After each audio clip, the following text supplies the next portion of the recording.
क्यों नहीं देते? तेरी गलती है कि तू एक लड़की है। लड़का होती तो क्या बापू? लड़का होती तो क्या? ए लड़की, ज्यादा जबान ना चला, नहीं तो जबान हलक से खींचकर बाहर निकाल दूंगा। बापू, मैं पढ़ लिख कर कुछ बनना चाहती हूँ, मेरी पढ़ाई ना रोको बापू। आनंदी, तुझे पढ़ना है तो पढ़, लेकिन सारी उम्र बाप की छाती पर ये बोझ बनकर ना बैठ। पर बापू, अभी तो मेरी उम्र पढ़ाई लिखाई की है, मुझे पढ़ लिख कर डॉक्टर बनना है। पढ़ाई पढ़ाई पढ़ाई, आज तो तेरी किताबों का काम तमाम करके ही छोड़ूंगा। ये ले। नहीं बापू, मत छोड़ो बापू, मत छोड़ी। नहीं बापू, नहीं। बापू, फिर तुमने क्या किया? तुमने मेरी इन किताबों को ही नहीं फाड़ा बापू, मेरी किस्मत फाड़ दी, मेरी किस्मत। ये कापी किताबें ना सिर्फ छोरों के हाथ में अच्छी लगती है, लड़कियों के हाथ में तो सिर्फ मेहंदी अच्छी लगती है, मेहंदी। पर बापू, मैं लड़की हूँ तो क्या हुआ? लड़का और लड़की तो हमारी दोनों आंखों के समान होते हैं। चुप कर आनंदी, और यह एहसान मान कि अब तक जिंदा है तू। कहीं बचपन में गला दबाकर मार दिया होता तो यह तेरी बकबक नहीं सुननी पड़ती आज।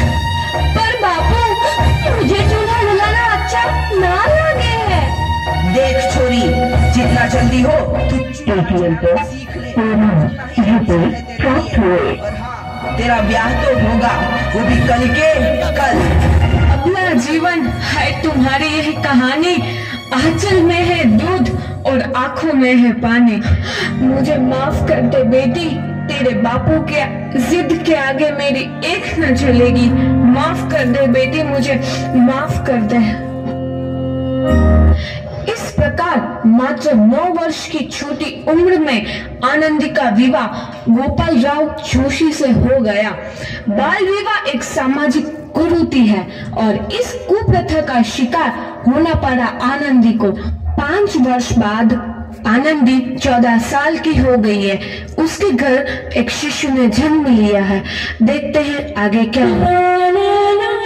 देखिए ना, इसे क्या हो गया है? इसका माथा तो अंगार की तरह तप रहा है। इसे तो बहुत तेज बुखार है। आप बिना कुछ भी बोलते हैं, दीजिए मुझे। माधव, जल्दी से वैद्य जी को बुला के लाओ। जी, अभी बुला के लाता हूँ। ये तुम क्या कर रही हो आनंदी?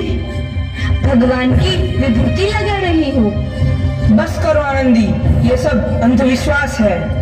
अरे आप यकीन तो कीजिए, भगवान की कृपा से इसका माथा ठंडा हो रहा है और बुखार भी उतर गया है ना बाबू? देखिए, दीजिए मुझे। उठो बाबू, आंखें खोलो, तुम्हें तुम्हारी माँ बुला रही है।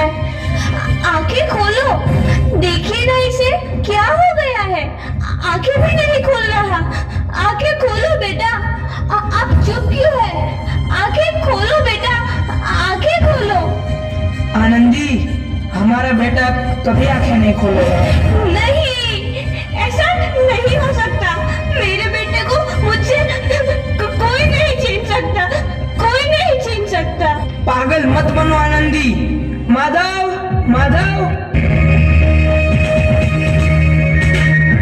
आनंदी, बंद करो ये पागलपन। भगवान ने मेरा बच्चा छीन लिया। भगवान ने नहीं, तुम्हारी अशिक्षा और अंधविश्वास ने तुम्हारा बच्चा छीना है। अगर तुम पढ़ी लिखी होती तो आज हमारा शिशु जीवित होता। तुम अनपढ़ थी आनंदी, अनपढ़। नहीं, अब मैं अनपढ़ नहीं रहूंगी मैं अनपढ़। मैं पढ़ूंगी ताकि कल किसी और आनंदी को इलाज के अभाव में अपना बच्चा ना खोना पड़े।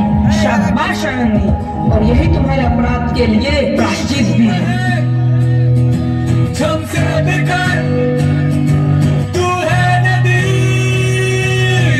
आनंदी, तुम्हारी 12वीं का परिणाम आ गया है। तुमने पूरे कॉलेज में प्रथम स्थान अर्जित किया है। आनंदी, तुम्हारी मेहनत रंग लाई है। तुम्हें शिक्षा वृत्ति मिली है। ये लो तुम्हारे अमेरिका जाने की टिकट। मुझे शिक्षा वृत्ति मिल गई, मैं अमेरिका जा रही हूँ।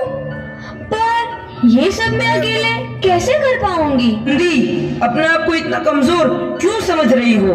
फिर इतना पढ़ने लिखने का क्या फायदा? तुम अभी गवार की गवार नहीं हूँ मैं अब गवार।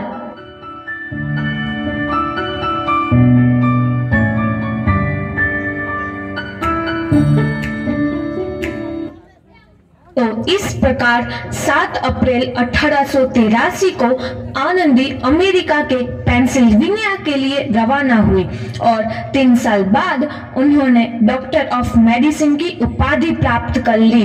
इधर आनंदी के पिता की तबीयत बहुत खराब है। आगे क्या होता है देखते हैं। लगता है अब मेरे जाने का समय आ चुका है।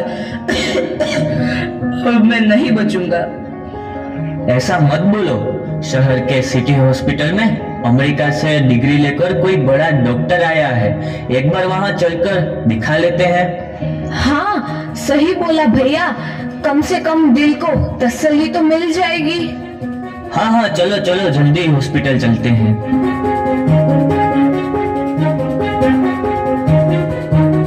इस मरीज की हालत तो बहुत ही खराब है। कोई चमत्कार ही इसे बचा सकता है। ऐसा मत बोलो भाई, डॉक्टर साहब कब तक आ जाएंगे? लो आ गई डॉक्टर मैडम। डॉक्टर मैडम जल्दी देखिए, मरीज की हालत बहुत ही खराब है।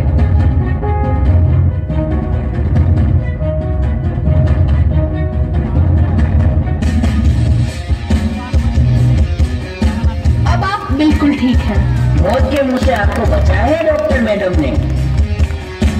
डॉक्टर साहब ने मुझे बचा लिया। मुझे मिलना है डॉक्टर साहब से। डॉक्टर साहब नहीं, डॉक्टर मैडम बोलो। डॉक्टर मैडम, उन्होंने ही तुम्हें जीवन दान दिया है। लो आ गई डॉक्टर मैडम, मिल लो उनसे। डॉक्टर मैडम आपका बहुत बहुत धन्यवाद। आपने मेरी जान बचाई। इसके बदले में मैं गरीब भला आपको क्या दे सकता हूँ? वचन चाहिए मुझे कि कभी ये नहीं कहोगे कि लड़कियाँ कुछ नहीं कर सकती। वचन? ये कैसा वचन? अरे श्यामलाल, तुमने पहचाना नहीं? तुम्हारी बेटी आनंदी। आनंदी? मेरी बेटी आनंदी? डॉक्टर? हाँ बापू, वही आनंदी जिसके लिए बचपन में तूने चूल्हा और दुल्हा के अलावा कुछ नहीं सोचा था। आनंदी, आनंदी मेरी बेटी, मुझे माफ कर दे। मैं तेरा गुनहगार हूँ बेटी। नहीं नहीं बापू, वही आनंदी जिसके हाथ पीले करके तुम उसकी सारी जिंदगी काला कर देना चाहते थे। माफ कर दे मुझे मेरी बच्ची, माफ कर दे। मैं तेरा अपराधी हूँ मेरी बच्ची, माफ कर दे। नहीं बापू, मैंने तो तेरा एहसान चुकाया है। याद है ना अपना एहसान जो बचपन में तुमने मुझ पर किया था? ताने सुना सुना कर जीते जी मार डाला था मुझको। अब बोल, और किस किस को मारेगा? आनंदी बेटी, मुझे माफ कर दे मेरी बच्ची, मैं तेरा गुनहगार हूँ। बापू, आपने ही तो बोला था किताबें सिर्फ बेटों के हाथ में अच्छी लगती है, बेटियों के हाथ में तो सिर्फ मेहंदी। बेटों और बेटियों में फर्क करना तो आंखों में फर्क करने समान है।